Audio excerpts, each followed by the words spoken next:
जय हिंद, जय भारत। युग दृष्टा भगत सिंह की अमर क्रांति यात्रा के 36वें पड़ाव पर आप सबका स्वागत है। दोस्तों, पिछले वीडियो में आपने गद्दार मनमोहन बनर्जी और ललित कुमार मुखर्जी की गवाही देखी। यदि वो वीडियो आप नहीं देख पाए हों तो जरूर देखिए, लिंक डिस्क्रिप्शन में दे दिया गया है। आज बात करेंगे एक और गद्दार, वादा माफ सरकारी गवाह हंसराज वोहरा की।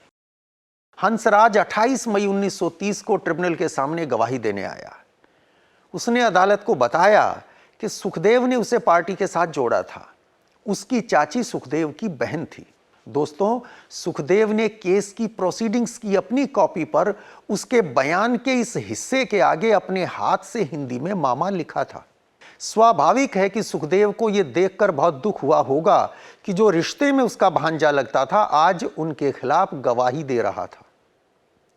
हंसराज अदालत को बताता है, एक बार मैं ट्रेनिंग कॉलेज के टेनिस के मैदान पर बैठा मेडिकल साइंस फैकल्टी की परीक्षा की तैयारी कर रहा था तो सुखदेव मेरे पास आया और पूछा कि तुम्हारी जिंदगी का मकसद क्या है।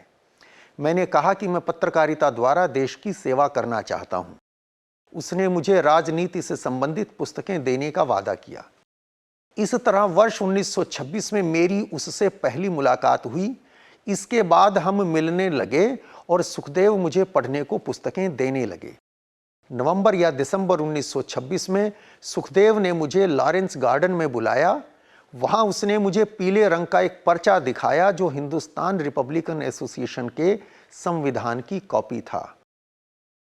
उसमें गुप्त संगठन के दिशा निर्देश व उसके सदस्यों के कर्तव्य दर्शाए गए थे। जब मैं उस पर्चे को पढ़ चुका तो उसने मुझे बताया कि तुम इस संगठन के सदस्य बन चुके हो।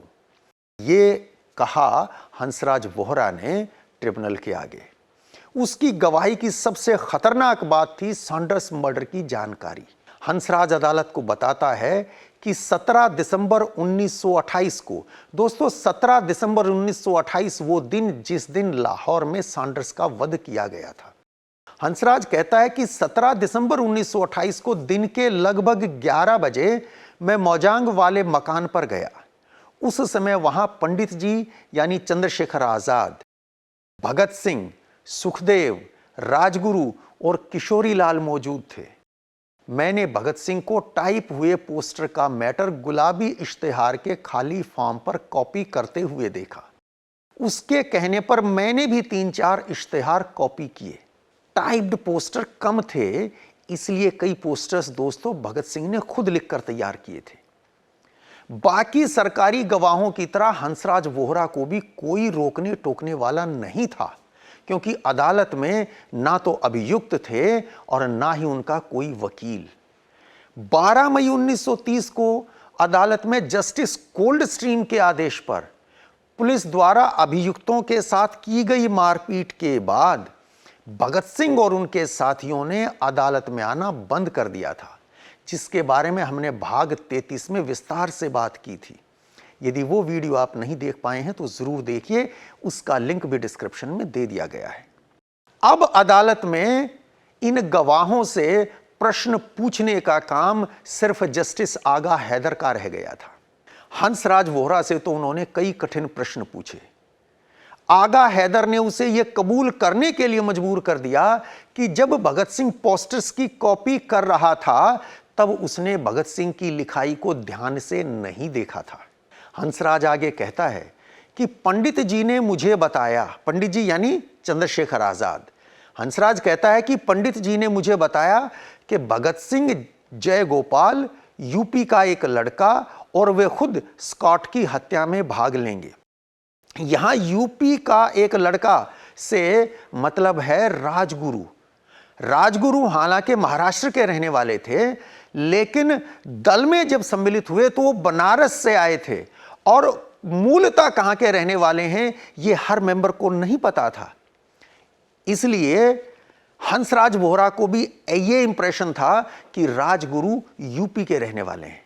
हंसराज वोहरा कहता है कि पंडित जी ने यह भी बताया कि वे माउजर पिस्तौल और भगत सिंह ऑटोमेटिक पिस्टल का इस्तेमाल करेंगे।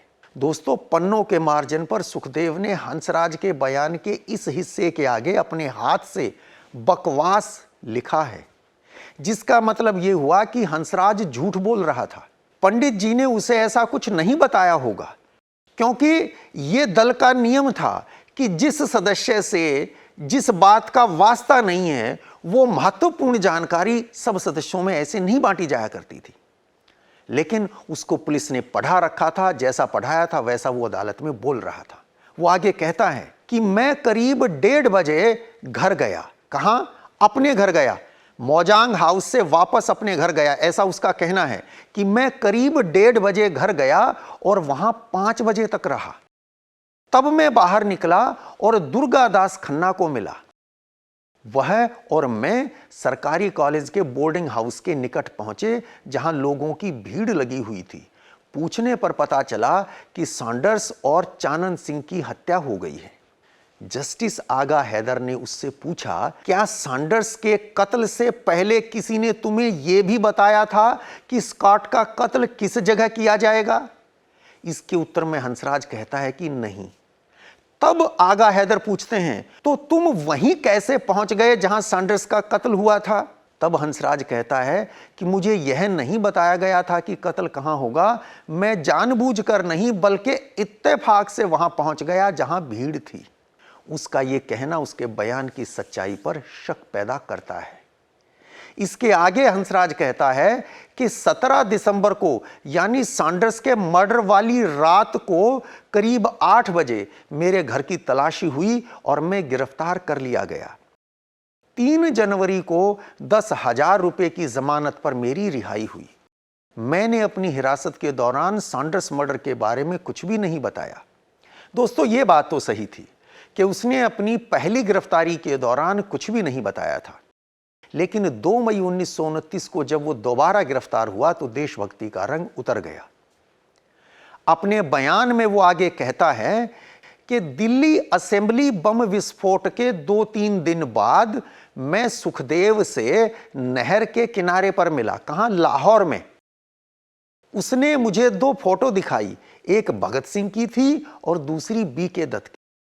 सुखदेव ने बताया कि पार्टी ने फैसला लिया था कि असेंबली में बम फेंकने के बाद भगत सिंह और बीके दत्त अपने आप को पुलिस के हवाले कर देंगे। सुखदेव ने यह भी बताया था कि पार्टी का उद्देश्य किसी की जान लेने का नहीं था, इसलिए इस घटना के लिए बम जानबूझकर कमजोर बनाए गए थे ताकि सरकार के बेंचेस पर बैठे हुए लोगों को कोई नुकसान ना पहुंचे और कांग्रेस के वे नेतागण जो हॉल में हाजिर थे वे भी सुरक्षित रहें। दोस्तों, हंसराज वोहरा भगत सिंह के विरुद्ध गवाही दे रहा था और उसकी गवाही भी भगत सिंह की फांसी में निर्णायक साबित हुई। लेकिन यह कहकर कि असेंबली में फेंके बम जानबूझकर कमजोर बनाए गए थे ताकि वहां बैठे लोगों को कोई नुकसान ना पहुंचे, उसने भगत सिंह के दावे की ही पुष्टि की थी। आखिरकार 7 अक्टूबर 1930 को लाहौर षड्यंत्र केस में फैसला आता है और इसके तुरंत बाद हंसराज को आगे पढ़ने के लिए इंग्लैंड भेज दिया जाता है। नेशनल आर्काइव्स में होम डिपार्टमेंट पॉलिटिकल 1930 की फाइल नंबर 25/65/30 को पढ़कर पता चलता है कि उसे इंग्लैंड का पासपोर्ट और कैम्ब्रिज यूनिवर्सिटी में दाखिला दिलाने के लिए वाइसराय ने स्वयं हस्तक्षेप किया था। भले ही हंसराज सरकारी गवाह बन गया था, लेकिन उसकी रिवॉल्यूशनरी बैकग्राउंड के चलते उसको इंग्लैंड का पासपोर्ट नहीं मिल सकता था। तब वाइसराय ने 29 अक्टूबर 1930 को सेक्रेटरी ऑफ स्टेट को तार भेजकर लिखा कि हंसराज की जान को भारत में क्रांतिकारियों से गंभीर खतरा है। यदि उसे कुछ हुआ तो भविष्य में ऐसे मुकदमों में वादा माफ सरकारी गवाह मिलने मुश्किल हो जाएंगे। वाइसराय आगे लिखते हैं कि हालांकि इस बात की गारंटी नहीं है कि वो हमेशा के लिए सुधर गया है, परंतु उम्मीद है कि वह इंग्लैंड में रहकर आगे कोई प्रोफेशनल पढ़ाई ही करेगा।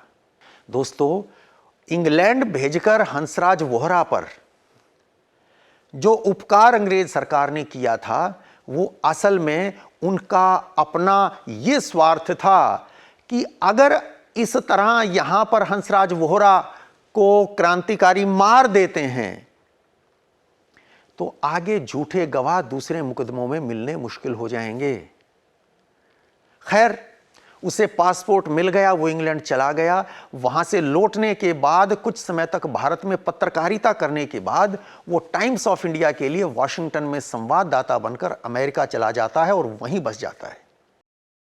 यहां यह बात सोचने को मजबूर अवश्य करती है कि पहली बार गिरफ्तार होने पर जो चट्टान की तरह अडिग रहा, वो हंसराज दूसरी बार गिरफ्तार होने पर मोम की तरह कैसे पिघल गया। ये प्रश्न सुखदेव के भाई मथुरादास थापर को भी परेशान करते थे। लिहाजा वर्ष 1981 में उन्होंने हंसराज वोहरा को वॉशिंगटन में पत्र लिखकर इसका कारण पूछा। हंसराज वोहरा ने 27 नवंबर 1981 को मथुरादास थापर के पत्र के उत्तर में लिखा, मैं एक राजनीतिक कोढ़ी हूं। ऐसा कहने का जो कारण था वो ये था कि अमेरिका में जो लोग उसको पहचानते थे, जो हिंदुस्तानी उसको पहचानते थे, वो उससे बेहद नफरत करते थे, कोई उससे बात नहीं करता था। वो लिखता है कि मैं एक राजनीतिक कोढ़ी हूं। उसने सुखदेव द्वारा पुलिस को कथित तौर पर दिए बयान को अपना रक्षा कवच बनाया और लिखता है कि सुखदेव, जिनकी अगुवाई में मैंने अपना परिवार छोड़ दिया था और जिन्हें मैंने अपना गुरु स्वीकारा था, उन्होंने उस पार्टी को तोड़ दिया जिसे बनाने के लिए उन्होंने इतना सब कुछ किया था। मैंने महसूस किया मेरे गुरु ने बाकी पार्टी के साथ मुझे भी नीचे गिरा दिया था। अब मैं उन लोगों के लिए जोखिम नहीं उठा सकता था जिनके लिए मेरे मन में और इज्जत नहीं थी। इसलिए मैंने बहुत चतुराई से पार्टी को कम से कम अतिरिक्त नुकसान पहुंचाते हुए अपने को बाहर निकालने की कोशिश की। दोस्तों, हंसराज वोहरा का सुखदेव पर लांछन लगाकर अपने पापों को धोने का प्रयास कोरी बकवास था। यह बात ठीक है कि गिरफ्तार होने के बाद सुखदेव ने पुलिस को एक बयान दिया था, परंतु ना तो वे वादा माफ सरकारी गवाह बने, ना ही पुलिस को कोई ऐसी महत्वपूर्ण जानकारी दी जो पुलिस को पहले से पता नहीं थी। सुखदेव तो अपने आदर्श के लिए फांसी चढ़े थे।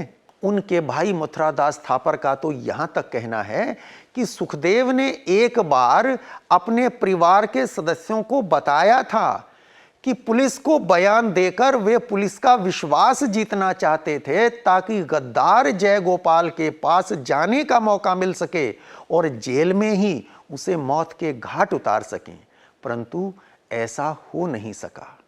दोस्तों, 28 मई 1930 को दिए अपने बयान में हंसराज वोहरा महान क्रांतिकारी भगवती चरण वोहरा के बारे में भी बात कर रहा था और कह रहा था कि भगवती चरण पहला मुख्य संगठन करता था। बाद में उसके बारे में कुछ शंकाएं पैदा हो गई थी जिनके चलते उसे पार्टी से निकाल दिया गया। ऐसा कहता है हंसराज वोहरा। जिन महान क्रांतिकारी भगवती चरण वोहरा के बारे में वो ये बात कह रहा था, वो भगवती चरण उसी दिन यानी 28 मई 1930 को ही लाहौर में रावी नदी के किनारे के जंगल में बम का परीक्षण करते हुए शहीद हुए थे। उनके बारे में विस्तार से बात करेंगे अगली बार, यानी अगले शनिवार शाम ठीक 5 बजे। आशा है इस वीडियो में दी गई जानकारी आपको पसंद आई होगी। निवेदन यह है कि युग दृष्टा भगत सिंह और उनके वीर साथियों के बलिदान से संबंधित ये प्रमाणिक जानकारी घर घर पहुंचाने के लिए आप इसे अधिक से अधिक शेयर कीजिएगा। चैनल को यदि अभी भी सब्सक्राइब नहीं किया है तो प्लीज कर लीजिए और अपने विचार, अपने सुझाव कमेंट्स बॉक्स में लिखकर जरूर भेजिए। जय हिंद, जय भारत।